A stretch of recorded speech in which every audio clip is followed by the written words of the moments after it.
ओम साई राम। हम आपको बताएंगे आज साई सचित्र का चौथा अध्याय। आप कृपया करके पूरा सुनिएगा। चौथा अध्याय अगर आपने शुरू कर दिया है तो साई सचित्र एक ऐसी किताब है जिससे अगर आपने पूरा सुन लिया तो आपकी सारी मनोकामनाएं पूर्ण हो जाएगी। तो ये चौथा अध्याय है, आप एक एक अध्याय रोज भी सुन सकते हैं। तो मैं चौथा अध्याय कहता हूँ। चौथा अध्याय किस बारे में हम आपको बता देता हूँ।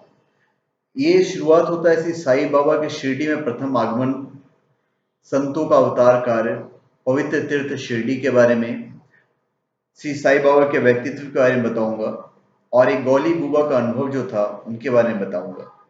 यहाँ पे श्री विट्ठल बाबा भी प्रकट हुए थे। क्षीर सागर की कथा बताएंगे, दासगणों का प्रयाग स्नान और श्री साई बाबा के शिरडी में प्रथम आगमन और तीनों वाड़े के बारे में बताएंगे। थोड़ा सा लंबा होगा और गुजारिश है कि आप पूरा सुनेंगे तो अच्छा रहेगा।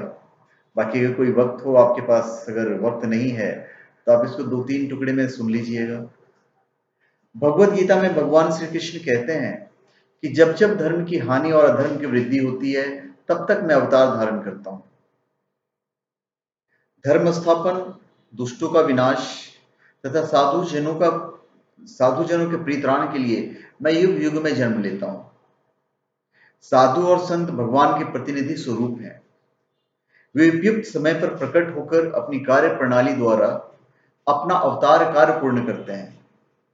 अर्थात जब ब्राह्मण, क्षत्रिय और वैश्य अपने कर्तव्यों से विमुख हो जाते हैं, जब शूद्र उच्च जातियों के अधिकार छीनने लगते हैं, जब धर्म के आचार्यों का अनादर और निंदा होने लगता है, जब लोग निषिद्ध भोज्य पदार्थों और मदिरा यानी का सेवन करने लगते हैं, जब धर्म की आड़ में निंदित कार्य होने लगते हैं, जब भिन्न भिन्न धर्मावलंबी परस्पर लड़ने लगते हैं, जब ब्राह्मण संध्या आदि कर्म छोड़ देते हैं, कर्मठ पुरुषों को धार्मिक कृत्य में अरुचि उत्पन्न हो जाती है, जब योगी ध्यानादि कर्म करना छोड़ देते हैं और जब जन साधारण की ऐसी धारणा हो जाती है कि केवल धन, संतान और स्त्री ही सर्वस्व है, तथा इस प्रकार जब लोग सत्य मार्ग से विचलित होकर अधः पतन की ओर अग्रसर होने लगते हैं, तब संत प्रकट होकर अपने उद्देश्यों एवं आचरण के द्वारा धर्म की संस्थापना करते हैं।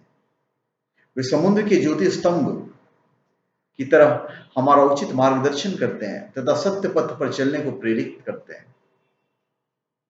इसी मार्ग पर अनेकों संत, निवृत्तिनाथ, ज्ञानदेव, मुक्ताबाई, नामदेव, गोरा, गोनाई, एकनाथ, तुकाराम, नरहरि, नरसी भाई, सजन कसाई, सांवला माली और रामदास तथा अन्य कई संत सत्य मार्ग का दिग्दर्शन कराने हेतु भिन्न भिन्न अवसरों पर प्रकट हुए हैं और इन सब के पश्चात शिरडी में श्री साई बाबा का अवतार हुआ। अहमदनगर जिले में गोदावरी नदी के तट बड़े ही भाग्यशाली हैं, जिन पर अनेक संतों ने जन्म धारण किया है और अनेकों ने वहां आश्रय पाया है। ऐसे संतों में श्री ज्ञानेश्वर महाराज प्रमुख थे। शिरडी अहमदनगर जिले के कोपरगांव तालुका में है। गोदावरी नदी पार करने पश्चात का मार्ग सीधा शिरडी को जाता है। 8 मील चलने पर जब आप नीमगांव पहुंचेंगे तो वहां से शिरडी दृष्टिगोचर होने लगती है। कृष्णा नदी के तट पर अन्य तीर्थ स्थान गानगापुर, नरसिंहवाड़ी और औदुंबर के समान शिरडी भी प्रसिद्ध तीर्थ है। जिस प्रकार दामोजी ने मंगालबेड़ा मतलब पंडरगढ़ के समीप है, मंगालबेड़ा, समर्थ रामदास ने सज्जनगढ़ को, दत्तावतार श्री नरसिंह सरस्वती ने वो वाड़ी को पवित्र किया, उसी प्रकार से साईनाथ ने शिरडी में अवतीर्ण होकर उसे पावन बनाया है। हम अब श्री साई बाबा के व्यक्तित्व पे आते हैं थोड़ा सा। श्री साई बाबा के सानिध्य से शिरडी का महत्व विशेष बढ़ गया है और उनके चरित्र का अवलोकन करेंगे। हम बहुत छोटा है उनके चरित्र का अवलोकन करने के लिए, फिर भी जो बताया गया है श्री साई चरित्र में वो मैं आपको बता रहा हूं। उन्होंने इस भव सागर पर विजय प्राप्त कर ली थी, जिसे पार करना महादुष्कर तथा कठिन था। शांति उनका आभूषण था तथा वे ज्ञान के साक्षात प्रतिमा थे। वैष्णव भक्त सदैव वहां आश्रय पाते थे। दानवीरों में वे राजा कर्ण के समान दानी थे। वे समस्त सारों के सारूप थे। ऐहिक पदार्थों से उन्हें अरुचि थी। सदा आत्मस्वरूप में निमग्न रहना ही उनके जीवन का मुख्य ध्येय था। अनित्य वस्तुओं का आकर्षण में छू भी नहीं गया। उनका हृदय शीशे के सदृश उज्जवल था। उनके श्रीमुख से सदैव अमृत वर्षा होती थी। अमीर और गरीब उनके लिए दोनों एक समान थे। मान सम्मान की उन्हें किंचित मात्र भी चिंता न थी। वे निर्भय होकर संभाषण करते, भांति भांति के लोगों से मिलजुल कर रहते, नर्तकियों का अभिनय और नृत्य देखते और गजल कव्वालियां भी सुनते थे। इतना सब करते हुए भी उनकी समाधि किंचित मात्र भी भंग नहीं होती थी। अल्लाह का नाम सदा उनके ओठों पर था। जब दुनिया जागती थी तो सोते थे, और जब दुनिया सोती थी तो वो जागते थे। उनका अंतःकरण प्रशांत महासागर की तरह शांत था। न उनके आश्रम का कोई निश्चय कर सकता था और न उनके कार्य प्रणाली का अंत पा सकता था। कहने के लिए तो एक स्थान पर निवास करते थे, परंतु विश्व के समस्त व्यवहारों और व्यापारों की उन्हें भली भांति ज्ञान था। उनके दरबार का रंग निराला था। वे प्रतिदिन अनेक किंवदंतियां कहते थे, परंतु उनकी अखंड शांति किंचित मात्र विचलित नहीं होती थी। वे सदा मस्जिद की दीवार के सहारे बैठे रहते थे तथा प्रातः, मध्यकाल और सायंकाल लेंडी और चावड़ी की ओर वायु सेवन करने जाते तो भी सदा आत्मस्थित ही रहते थे। स्वतः सिद्ध होकर भी वे साधकों के समान आचरण करते थे। वे विनम्र, दयालु तथा अभिमान रहित थे। उन्होंने सबको सदा सुख पहुंचाया है। ऐसे थे श्री साईं बाबा, जिनके श्री चरणों का स्पर्श कर शिरडी पावन बन गई। उसका महत्व असाधारण हो गया। जिस प्रकार ज्ञानेश्वर ने आलंदी और एकनाथ ने पैंठन का उत्थान किया, वही गति श्री साईं बाबा द्वारा शिरडी को प्राप्त हुई। शिरडी के फूल, पत्ते, कंकड़ और पत्थर भी धन्य हैं, जिन्हें श्री साई चरणाबुंजों का चुंबन तथा उनकी चरण रज मस्तक पर धारण करने का सौभाग्य प्राप्त हुआ। भक्तगण को शिरडी एक दूसरा पंढरपुर, जगन्नाथपुरी, द्वारका, बनारस, महाकालेश्वर तथा गोकर्ण महाबलेश्वर बन गई। श्री साईं का दर्शन करना ही भक्तों का वेद मंत्र था, जिसके परिणाम स्वरूप आसक्ति घटती और आत्मदर्शन का पथ सुगम होता था।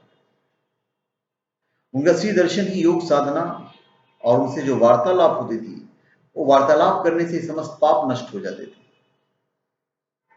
उनका पाद सेवन करना ही त्रिवेणी स्नान के समान था तथा चरणामृत पान करने मात्र से ही समस्त इच्छाओं की तृप्ति होती थी। उनकी आज्ञा हमारे लिए वेद सदृश थी। प्रसाद तथा उदि ग्रहण करने से चित्त की शुद्धि होती थी। वे ही हमारे राम और कृष्ण थे, जिन्होंने हमें मुक्ति प्रदान की। वे ही हमारे पर ब्रह्म थे। वे छंदों से परे रहते और कभी निराश व हताश नहीं होते थे।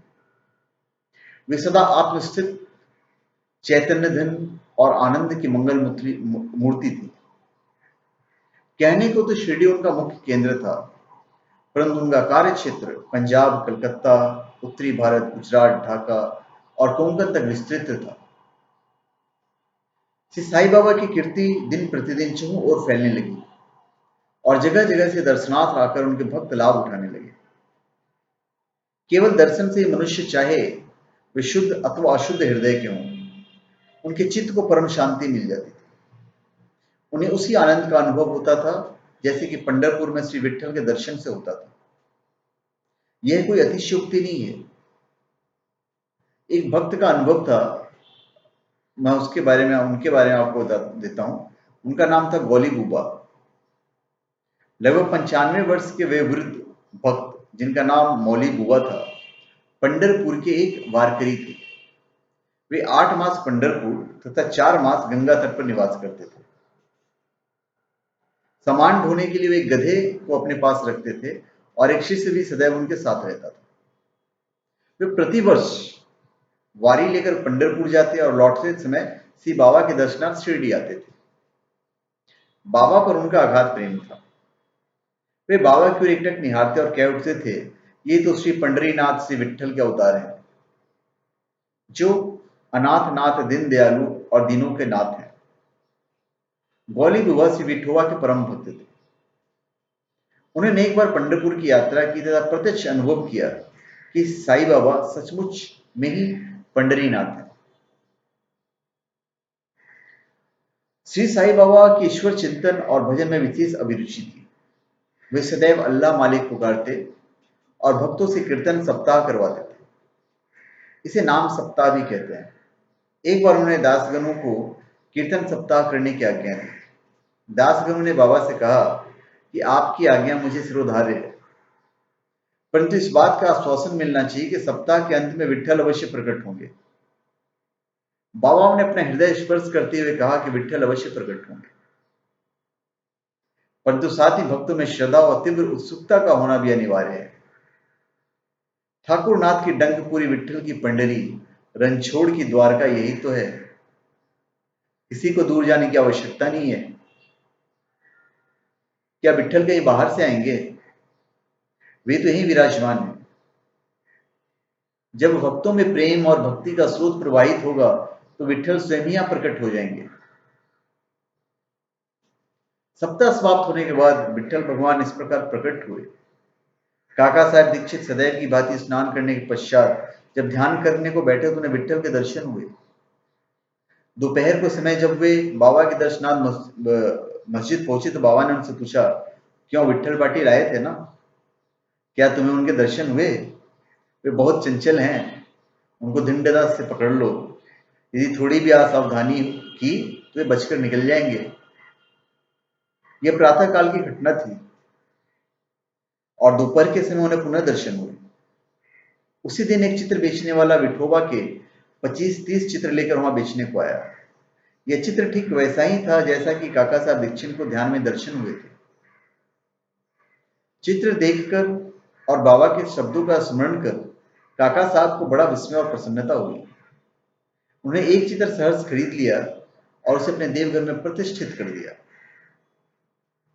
फिर थाना के अवकाश प्राप्त मामलतदार श्री बी देव ने अपने अनुसंधान के द्वारा प्रमाणित कर दिया कि शिरडी पंढरपुर की परिधि में आती है। दक्षिण में पंढरपुर श्री कृष्ण का प्रसिद्ध स्थान है, अतः शिरडी ही द्वारका है। द्वारका की एक और व्याख्यान सुनने में आई है जो कि के नारायण अय्यर द्वारा लिखित है कि भारतवर्ष का स्थायी इतिहास में स्कंद पुराण से उद्धृत की गई है। वो इस प्रकार है कि जो स्थान चारों वर्णों के लोगों को धर्म, अर्थ, काम और मोक्ष के लिए सुलभ हो, दार्शनिक लोग उसे द्वारका के नाम से पुकारते हैं। शिरडी में बाबा की मस्जिद केवल चारों वर्णों के लिए नहीं अपितु दलित, अस्पृश्य और भागोजी सिंधे जैसे कोड़ी आदि सबके लिए खुली हुई थी। अतः शिरडी को द्वारका कहना ही सर्वथा उचित है। अभी हम आपको भगवंतराव क्षीरसागर की कथा एक शॉर्ट में बता देते हैं। श्री विट्ठल पूजन में बाबा को कितनी रुचि थी वो भगवंतराव क्षीरसागर की कथा में स्पष्ट है। भगवंतराव के पिता विठोबा के परम भक्त थे जो प्रतिवर्ष पंढरपुर को वारी लेकर जाते थे।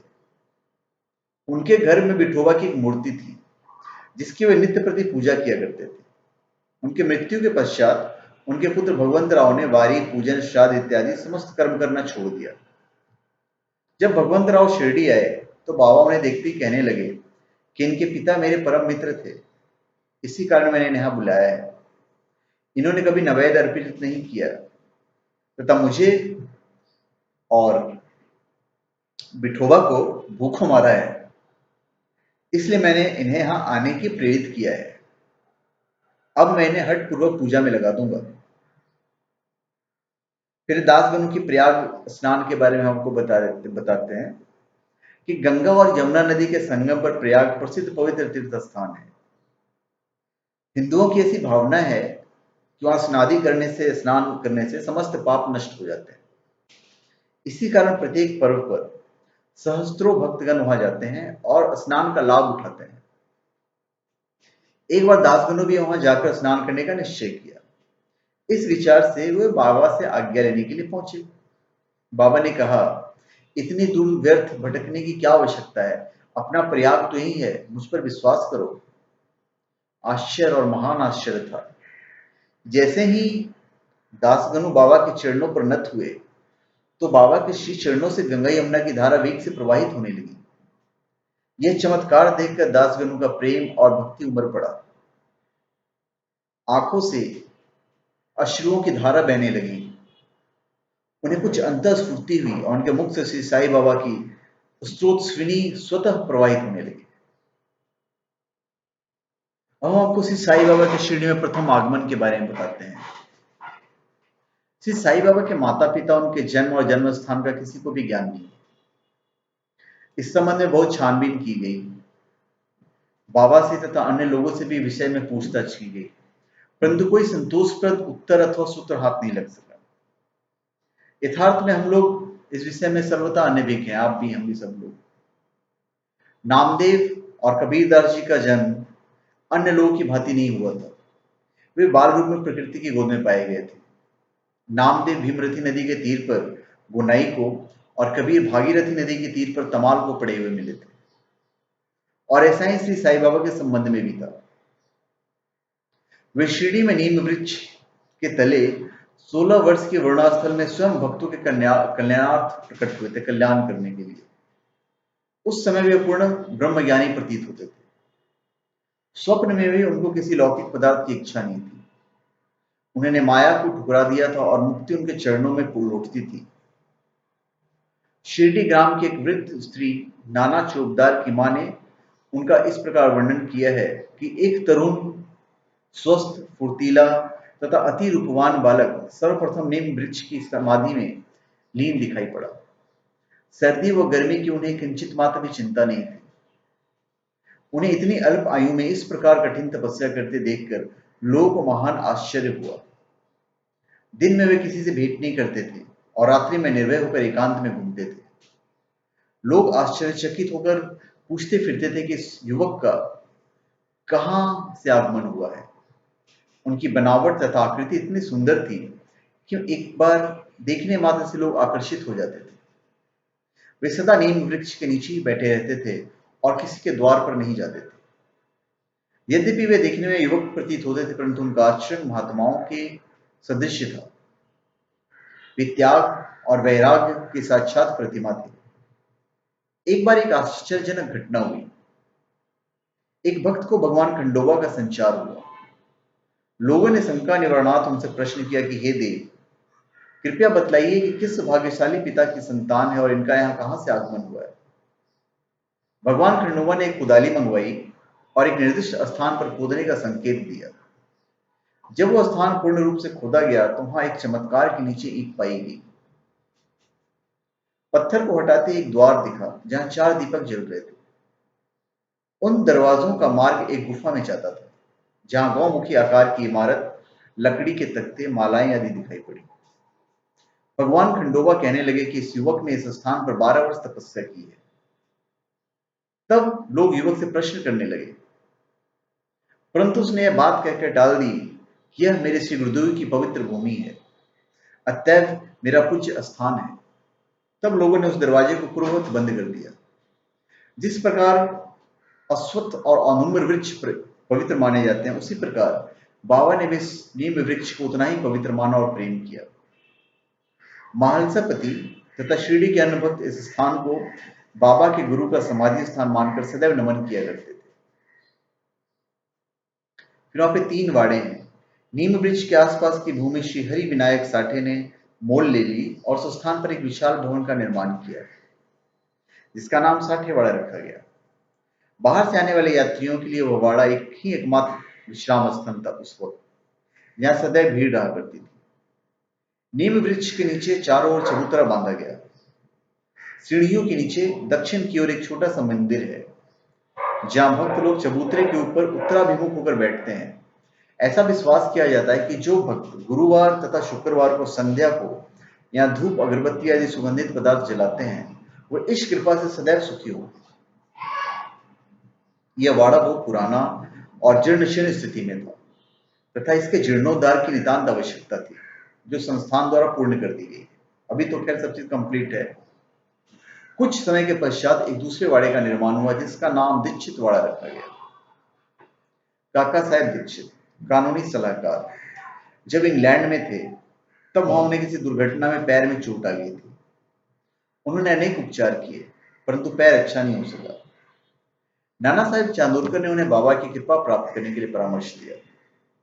इसलिए उन्होंने सन 1909 में बाबा के दर्शन किए। उन्होंने बाबा से पैर के बदले अपने मन की पंगुता दूर करने की प्रार्थना की।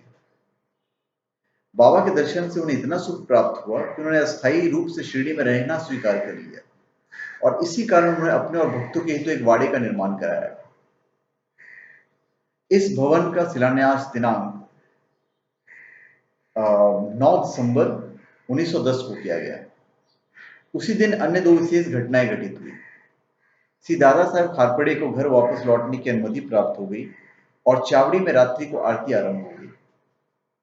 कुछ समय में वाड़ा संपूर्ण रूप से बन गया और रामनवमी 1911 के शुभ अवसर पर उसकी यथाविधि उद्घाटन कर दिया गया।